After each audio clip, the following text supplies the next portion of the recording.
നവരാത്രിയുടെ 7-ാം ദിവസം അമ്മ കാളരാത്രി ദേവിയെ ആരാധിക്കുന്നു.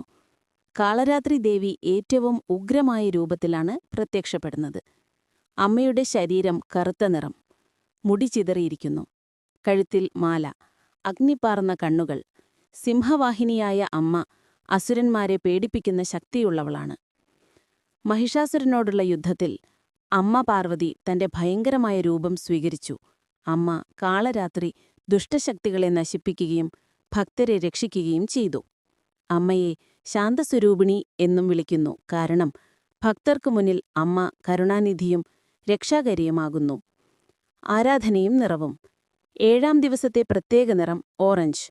ഈ നിറം ഉത്സാഹം, ധൈര്യം, ആത്മവിശ്വാസം എന്നിവയുടെ പ്രതീകമാണ്.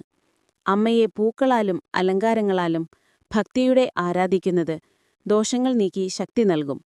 അമ്മയ്ക്ക് ശർക്കര അല്ലെങ്കിൽ നെയ്യപ്പായസം സമർപ്പിക്കുന്നത് ഏറെ ശുഭകരമാണ്. കാളരാത്രി ദേവിയെ ഭക്തിപൂർവ്വം ആരാധിക്കുന്നവർക്ക് എല്ലാ ഭയങ്ങളും മാറും. ശത്രുബാധകളില്ലാതാകും. ആരോഗ്യം, ധൈര്യം, ആത്മവിശ്വാസം ലഭിക്കും. ജയ് കാളരാത്രി ദേവി.